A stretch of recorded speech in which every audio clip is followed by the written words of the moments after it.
Incisional hernia symptoms unveiled. What you need to know: visible bulge, feel a lump near an old surgical scar.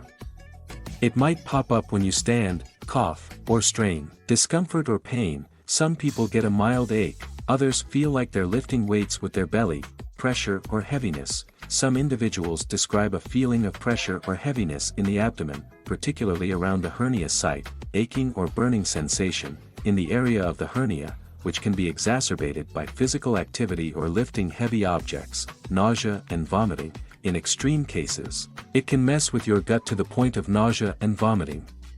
Changes in bowel function such as constipation or difficulty passing gas may occur if the hernia is affecting the movement of the intestines. In rare cases, an incisional hernia may become inflamed and tender, leading to redness and warmth at the hernia site.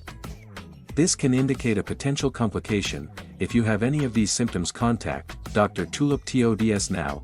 For more details, connect with Dr. Tulip's TODS at 988-613-9999.